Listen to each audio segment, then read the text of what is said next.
Hello dear students. This one is my first lecture of the chapter sexual reproduction in flowering plant. Here this one is the first lecture of the chapter sexual reproduction in flowering plant.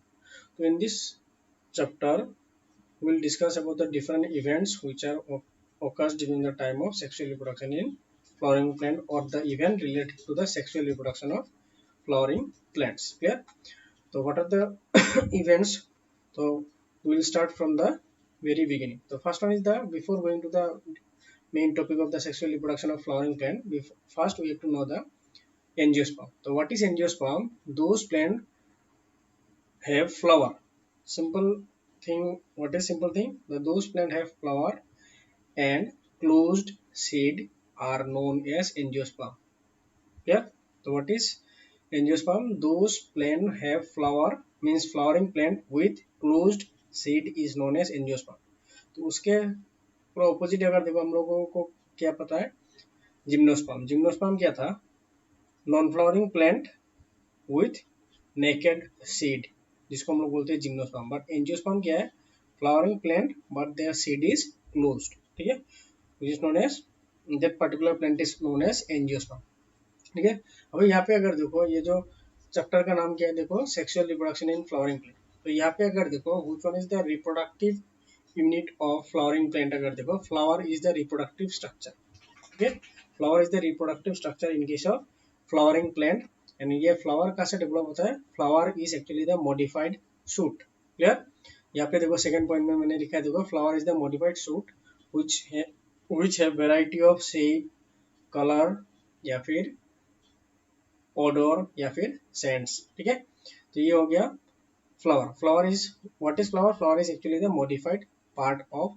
shoot clear now this flower is the पहले भी मैंने बोल दिया था flower is the reproductive unit of A angiospermic plant it is the reproductive unit why it is reproductive unit because flower is the part of plant or modified shoot which is involved in the process of reproduction ठीक है तो यहाँ पे अगर देखो अभी हम लोग जाएंगे the typical structure of angiospermic flower clear और या फिर हम लोग बोल सकते हैं the bisexual flower parts of typical flower और बाइसेक्सुअल फ्लावर ठीक है स्ट्रक्चर या फिर पार्ट ऑफ टिपिकल फ्लावर या फिर हम लोग टिपिकल फ्लावर किसको बोलते हैं बाइसेक्सुअल फ्लावर तो what are the different parts present in bisexual flower अगर देखो first one is called as receptacle और thalamus clear first one is called as receptacle और थैलामस तो ये फ्लावर के डायग्राम में हम लोगों को पता था फर्स्ट टाइम भी ऑलरेडी कर चुके हैं रिसेप्टेकल कौन सा पार्ट है it is a broad platform और बेस्ड लाइक पार्ट जहाँ पे बाकी फ्लोरल पार्ट जो होता है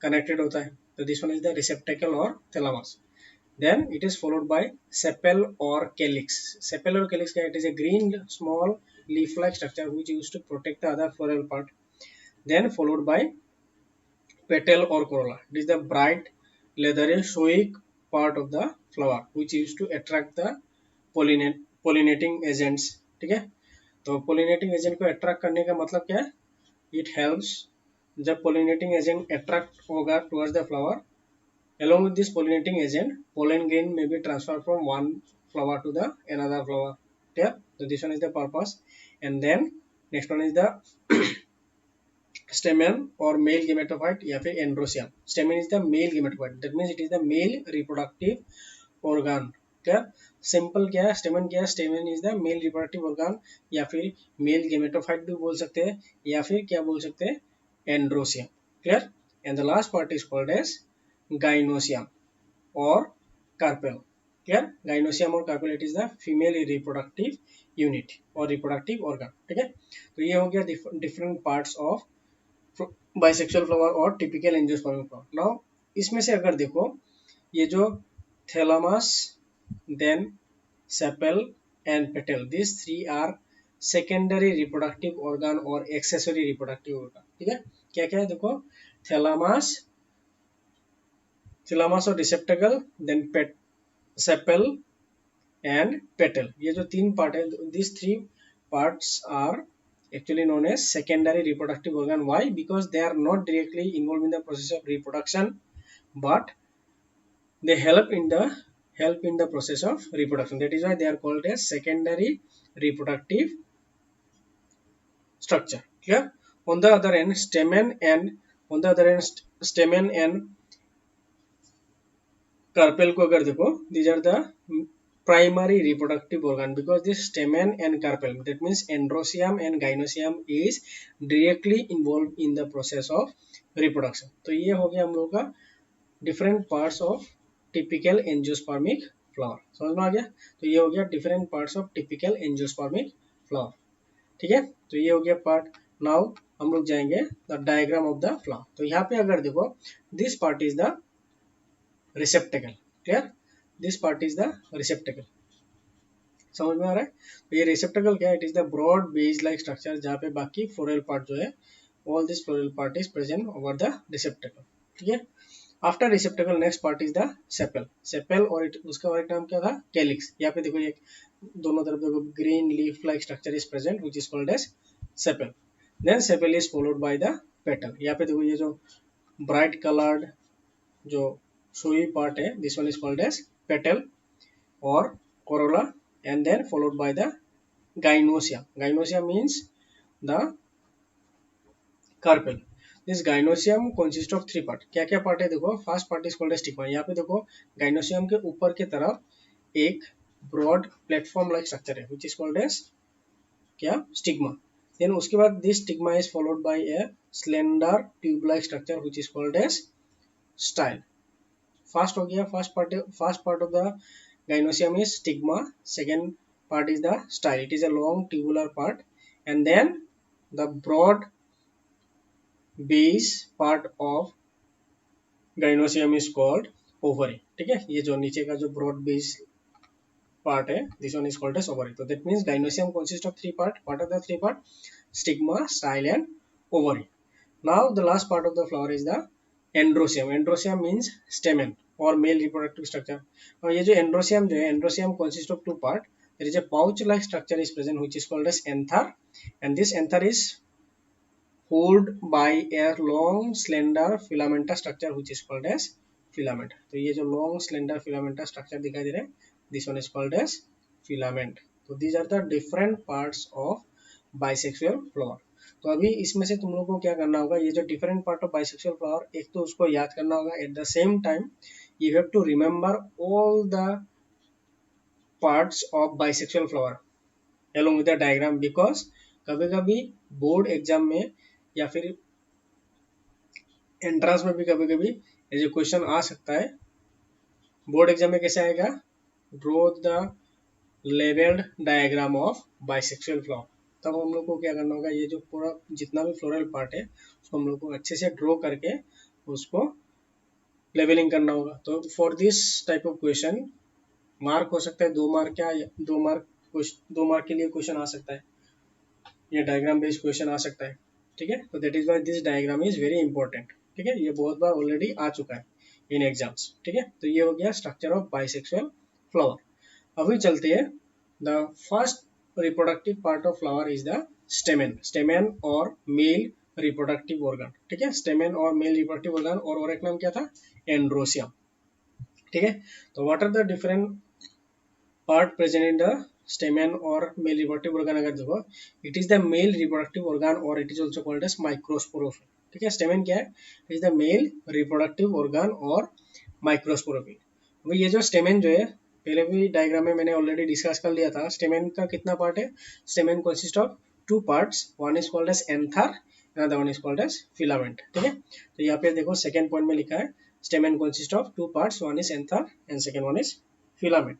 ठीक है, अभी हम लोग जाएंगे एंथर में. तो एंथर में अगर देखो, ये जो एंथर जो है, एंथर क्या है? It is a broader knob like fertile part of the stamen. Fertile की है because anther is the part जहाँ पे pollen grains or male gametes are produced. ठीक है, that is called fertile part.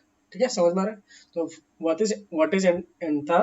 It is the broader knob-like structure, broader knob-like fertile part of stamen. ठीक है, and इसमें अगर देखो it consist of, अभी यहाँ पे अगर देखो एंथर जो है, एंथर में भी सिंगल, एंथर में कंसिस्ट ऑफ सिंगल लोब और 2 लोब्स. ठीक है, एंथर जो है सिंगल लोब भी हो सकता है या फिर 2 लोब भी हो सकता है. If anther contain single lobes then it is called as monothecous anther. यहाँ पे देखो दिया है monothecous anther. If anther consist of single lobe और containing single lobe then it is called as monothecus. Mono means single, theca means pouch. ठीक है, तो ये किस में दिखाई दे रहा है? This type of anther is found in Wolffia. ठीक है, whereas if anther contain two lobe, मतलब अगर दो लोब होगा then it is called as dithecus anther. Di means two, theca means pouch. ठीक है, which is called as dithecus anther. तो ये समझ में आ रहा है एंथर कितने टाइप का हो सकता है? Based on the number of lobe दो टाइप का होगा. नंबर ऑफ लोब अगर देखो, अगर सिंगल लोब होगा देन इट इज कॉल्ड मोनोथेकस. ठीक है, जिसका एग्जांपल है उल्फिया. एंड अगर दो लोब होगा then it is called as dithecous anther. ठीक है, तो यहाँ तक हो गया हम लोगों का part of different types of anther. उसके बाद अगर देखो next point is the filament. Stamen के स्ट्रक्चर में सेकंड पार्ट क्या था? फिलामेंट. फिलामेंट क्या है? Filament is the long slender stalk like structure which attached with the thalamus. Comma यहाँ पे अगर देखो ये जो स्टेमेन जो है it attached with the thalamus petal and distally bear anther. मतलब ऊपर की तरफ कौन सा स्ट्रक्चर होता है? एंथर. दैट मींस सिंपली अगर समझो stamen sorry filament is the long slender structure which used to hold the anther and it is connected with petal and thalamus. ठीक है, सिंपल चीज है. इसका मेन फंक्शन क्या है? Stamen use to hold the anther. तो ये हो गया पूरा स्ट्रक्चर ऑफ स्टेमेन. तो स्टेमेन का स्ट्रक्चर में हम लोग को क्या क्या मिला? Stamen consist of two part, anther and filament. Anther में अगर सिंगल लोब होगा तो मोनोथेकस, दो लोब हुआ तो डाइथेकस एंथर. प्लस हम लोगों को क्या मिला? Filament is the long slender stalk like structure which used to be at the anther. ठीक है, अभी चलते हैं हम लोग नेक्स्ट स्लाइड में. नेक्स्ट स्लाइड में क्या लिखा है देखो? Structure of anther. अभी अलग से हम लोग स्ट्रक्चर ऑफ एंथर को स्टडी करेंगे. ठीक है, व्हाई अलग से इसको स्टडी करेंगे? Because anther is important part of stamen, because जहाँ पे पोलन ग्रेन का फॉर्मेशन होता है. ठीक है, तो यहाँ पे अगर देखो what are the different parts of anther. तो एंथर अगर देखो, anther is a bilobe structure. ठीक है, एंड एंथर इन जनरल जो होता है, in general anther is a bilobe structure. तो दो लोब होने से क्या बोला जाएगा इसको? which is known as dithecus and anther. समझ में आ रहा है? In general, anther consists of two lobe, which is called as dithecus anther, and each lobe. यहाँ पे ध्यान से देखो कितना लोब बोला है एंथर का?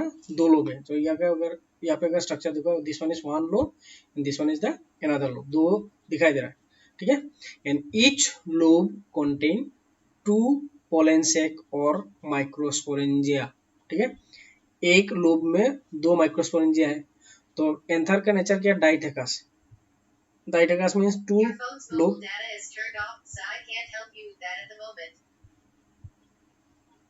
ठीक है, तो टू लोब. ठीक है, समझ में आ रहा है?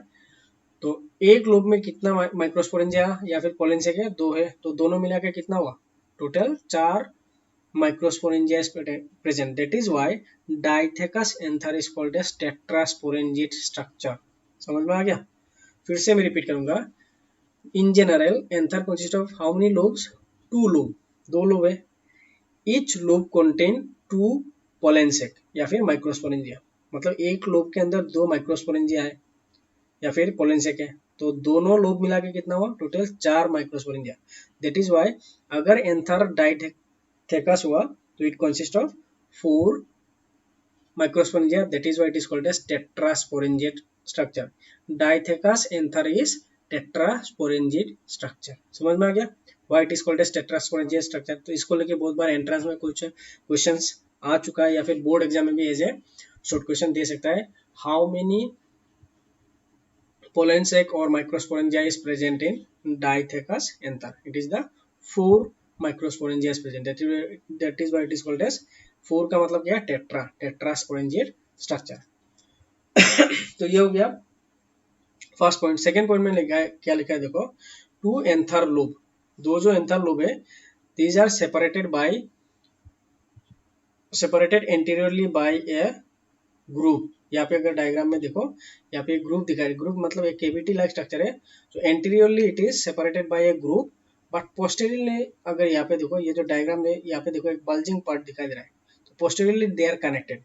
Anteriorly they are separated by a groove, but posteriorly they are connected by a structure which is called as connective. तो ये मैं सेकेंड पॉइंट में ऑलरेडी दिया हुआ है, देखो कनेक्टिव. फिर से मैं रिपीट करूंगा. एंथर जो है, anther is anteriorly separated by groove but posteriorly connected, या फिर in the back side they are connected by a structure which is called as connective. अभी connective में क्या होता है, this connective contain vascular strand. ये जो कनेक्टिव जो है, कनेक्टिव में क्या है देखो, कनेक्टिव contain vascular strand. तो ये हो गया सेकेंड पॉइंट, समझ में आ गया. थर्ड पॉइंट में क्या है देखो, ये तो हो गया हम लोगों का सिर्फ एंथर का लोब के बारे में. अभी हर एक लोब अगर देखो, इच माइक्रोस्पोरेंजिया मतलब जा पोलेंसेक, मतलब यहाँ पे एक माइक्रोस्पोरेंजिया है and this one is another microsporangia. ठीक है, यहाँ पे दो लोब दिखाई दे रहे हैं. This one is one microsporangia, this one is another microsporangia. Microsporangia is separated externally by a shallow groove. ठीक है, यहाँ पे देखो एक लाइन दिखाई दे रहा है. तो सिंपल डायग्राम के केस में अगर जाओ, ये जो एक लाइन है, this one is the groove. तो बाहर की तरफ से each microsporangia is separated by a shallow groove and, मतलब बाहर की तरफ से, and internally it is separated by parenchymatous tissue. तो वो यही लिखा है थर्ड पॉइंट में. थर्ड पॉइंट में क्या लिखा है देखो, two microsporangia of an anther lobe, मतलब एक लोब के अंदर दो माइक्रोस्पोरेंजिया है एंड दोनों microsporangia is separated by a shallow groove on outside. बाहर की तरफ से separated by the shallow groove but a strip of parenchymatous tissue which is present internally. ठीक है, जो दोनों माइक्रोस्पोरेंजिया को अलग कर देता है. तो जब हम लोग स्ट्रक्चर ऑफ माइक्रोस्पोरेंजिया पढ़ेंगे तब जाके ये स्ट्रक्चर थोड़ा और भी क्लियर होगा इंटरनली. ठीक है, तो ये हो गया स्ट्रक्चर ऑफ एंथर. ठीक है, समझ में आ गया. तो ये हो गया स्ट्रक्चर ऑफ एंथर. तो ये हो गया anther, then it is followed by the filament. अभी चलते हैं नेक्स्ट स्लाइड. नेक्स्ट स्लाइड क्या है, माइक्रोस्पोरेंजिया. समझ में आ रहा है. माइक्रोस्पोरेंजिया मतलब ये सिंगुलर टर्म है, एक पोलन सेक के स्ट्रक्चर के बारे में हम लोग पढ़ेंगे. तो this part is very important. मैं फिर से रिपीट करूंगा, this the structure of microsporangium is very important because ये जो टॉपिक है बहुत बार फाइनल एग्जाम्स में आ चुका है. ठीक है, तो ये माइक्रोस्पोरेंजियम क्या है, माइक्रोस्पोरेंजियम और it is also known as pollen sac. ठीक है, तो what is the structure of microsporangium. Simply अगर देखो, माइक्रोस्पोरेंजियम जो है या फिर माइक्रोस्पोरेंजिया डेवलप हाइपोडर्मली, मतलब ये एपिडर्मिस से डेवलप नहीं होता, it is develop from the hypodermis. ठीक है, तो ये जो माइक्रोस्पोरेंजिया जो है, माइक्रोस्पोरेंजिया डेवलप हाइपोडर्मली. ठीक है, from a strip of cells which is known as parenchymatous, archesporial cell. ठीक है, ये जो आर्किस्पोरियल सेल क्या है, archesporial cell is the actually the primitive type of cells. फिर से मैं रिपीट करूंगा, माइक्रोस्पोरेंजिया जो है कहाँ से डेवलप होता है, फ्रॉम द हाइपोडर्मिस और हाइपोडर्मली. तो microsporangia develop hypodermally from a strip of cells. उस स्ट्रिप ऑफ सेल्स का नाम क्या है, आर्किस्पोरियल सेल. ठीक है, समझ में आ रहा है. तो it is develop, microsporangia develop hypodermally from a strip of cell which is called as archesporial cell. अभी यहाँ पे अगर देखो, ये जो आर्किस्पोरियल सेल जो है, this archesporial cell divided into to form. ठीक है, ये जो आर्किस्पोरियल सेल जो है, this archesporial cell is divided into to form. क्या क्या, outer parietal cells and inner sporogenous tissue. समझ में आ रहा है. Archesporial cell divide to form two types of cells. One is outer parietal cell या फिर बोल सकते हैं epidermal cells and inner sporogenous cells. ठीक है, यहाँ पे अगर देखो, this one is the fourth point, microsporangia. यहाँ पे थर्ड पॉइंट अगर देखो, ये माइक्रोस्पोरेंजिया मतलब एक पोलन सेक. अगर देखो, it consist of two parts. क्या क्या, epidermis, outer epidermis and inner sporogenous tissue. ठीक है, outer epidermis and inner sporogenous tissue. ठीक है, अभी माइक्रोस्पोरेंजियम अगर देखो, microsporangial wall consist of 4 layer. Microsporangium जो है उसमें कितना लेयर होता है, कितना लेयर ऑफ वॉल होता है. There are 4 layer of wall is present in the structure of microsporangium. तो what are the 4 layer of wall, epidermis, endothecium, middle layer and tapeta. ठीक है, यहाँ पे 4 लेयर क्या क्या है, outermost one is epidermis, then followed by the endothecium, then followed by the middle layer and third one is the fourth one is the tapetum. यहाँ पे एक चीज ध्यान में रखना होगा तुम लोगों को, whenever you are writing the structure or the wall of microsporangium you have to write all this wall sequentially, क्योंकि सबसे आउटर मोस्ट कौन है, एपिडर्मिस, उसके बाद फॉलोड बाय एंडोथेसियम, एंडोथेसियम के बाद आता है कौन, middle layer, and then middle layer is followed by the tapeta. ठीक है, यहाँ पे और एक चीज तुम लोगों को ध्यान देना होगा, शायद मैंने यहाँ पे नहीं डाला है, ये जो मिडिल लेयर जो है, मिडिल लेयर में how many layer of cells are present, near about 2 to 3 layer of cells are present in middle layer. तो जो ज्यादा करके एंट्रेंस एग्जामिनेशन में ऐसे क्वेश्चन आ सकता है, how many layer of cells are present in middle layer, it is near about 2 to 3 layers of cells. ठीक है, तो सिंपली हम लोगों को क्या समझ में आ गया, माइक्रोस्पोरेंजियम जो है या फिर माइक्रोस्पोरेंजिया जो है, इसका 4 वाल होता है, epidermis, endothecium, middle layer and tapetum, 4 layer हो गया। अभी आउट ऑफ दिस 4 लेयर, तो फर्स्ट थ्री लेयर कौन कौन सा आता है देखो, epidermis, endothecium and middle layer. तो first 3 layer act as protective covering, मतलब ये जो epidermis, endothecium and middle layer जो है, इनका फंक्शन क्या है, they use to act as protective covering, and बाकी रहा कौन, tapetum. So what is the function of this tapetum? This tapetum actually provide nourishment. This point is very important. Tapetum provide nourishment to the spore mother cell and pollen grains. ठीक है, it provide nourishment to the spore mother cell और pollen mother cell भी बोल सकते हैं या फिर microspore mother cell। ठीक है, तो this tapetum provide nutrient to the microspore mother cell and pollen grains। Microspore mother cell मतलब the cell from where pollen grain is formed। ठीक है, नाउ ये तो हो गया फंक्शन ऑफ टेपिटम।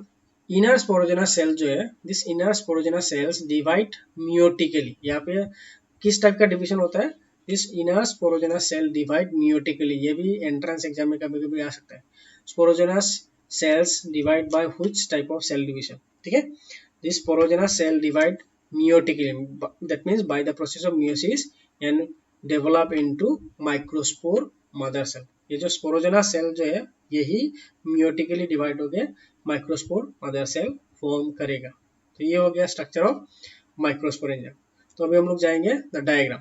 ठीक है, डायग्राम में अगर देखो, first one is the outer most covering is called as epidermis. ठीक है, दिस वन इज एपिडर्मिस। ठीक है, after epidermis second one is called as endothecium. Epidermis के बाद कौन आता है देखो, एंडोथेसियम। ठीक है, फिर से मैं अगर रिपीट करूंगा, फर्स्ट वन इज एपिडर्मिस, ठीक है, सेकेंड वन इज एंडोथेसियम, मतलब epidermis is followed by endothecium, then followed by the middle layer. तो मिडिल लेयर में कितना number, how many layer of cells are present, 2 to 3 layer of cells, and then after middle layer there is another layer of cell is present which is called as tapetum। तो tapetum अगर यहाँ पे अगर देखो, जितना भी microsporangium जो है उसके चारों ओर देखो, द लास्ट एक कवरिंग होता है, ये this one is actually the tapetum। and what is the main function of this tapetum? This tapetum used to provide nourishment to the microspore mother cell। ठीक है, ये हो गया tapetum। अभी देखो, according to the external structure of anther, हम लोगों ने क्या पढ़ा था, एंथर जो है anteriorly divided by a groove, ये एंटीरियर पार्ट है, and posteriorly they are connected by a structure which is called as connective। ये देखो connective।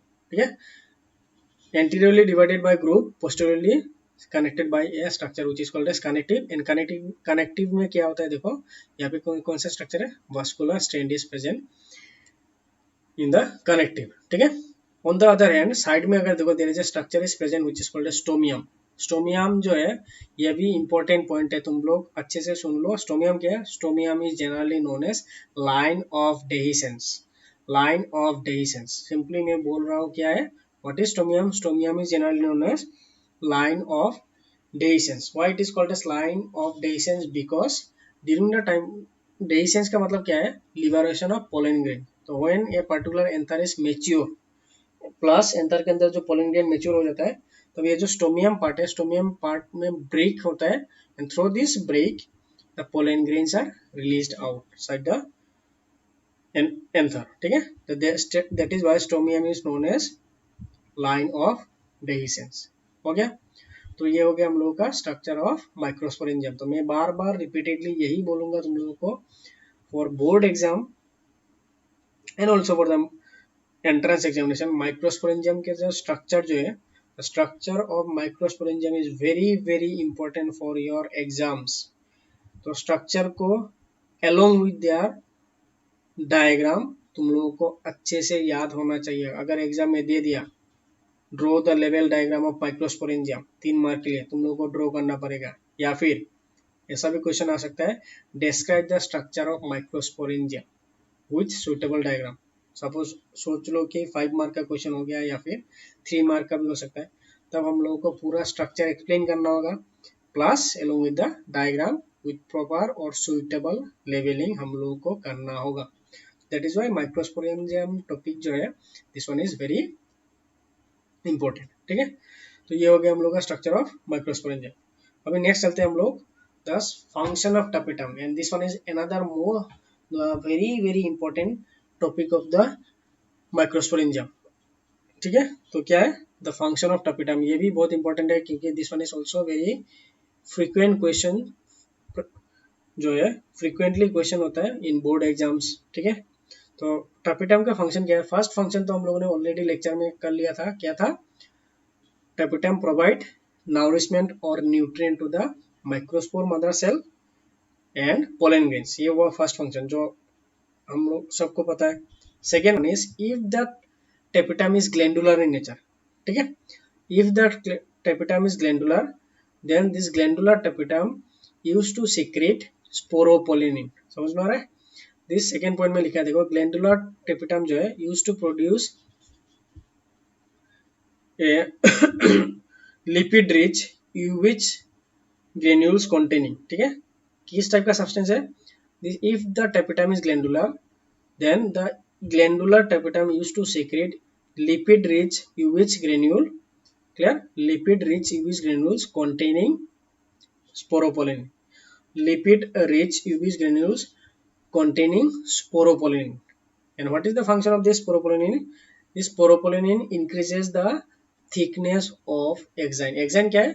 Outer most covering of pollen grain. तो पोलन ग्रेन का जो आउटर मोस्ट कवरिंग जो exine जो है, एक्साइन का थिकनेस बढ़ाने के लिए किसका काम आता है? स्पोरोपोलेनिन का।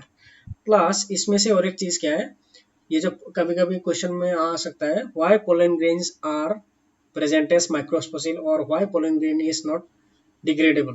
ठीक है, because of the presence of this sporopollenin. Because ये जो स्पोरोपोलेनिन जो है, sporopollenin is not degraded in acid, alkali or any other adverse environmental condition, मतलब ये non degradable है।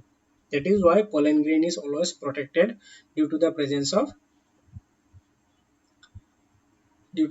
of this sporopollen। ठीक है, तो ये हो गया फंक्शन ऑफ सेकेंड फंक्शन, अगर टपिटम glandular.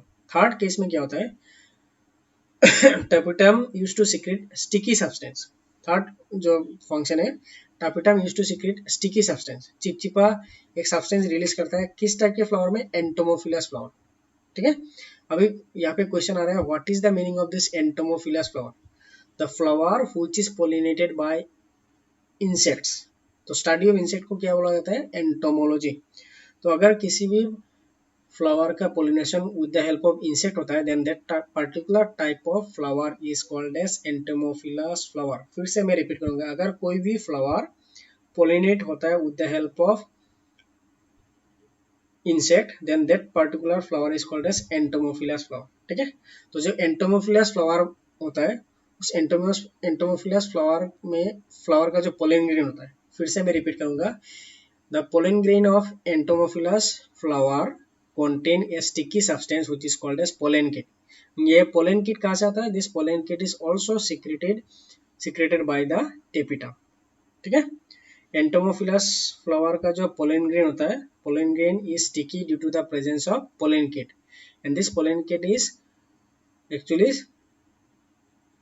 produced or secreted by the tapetum।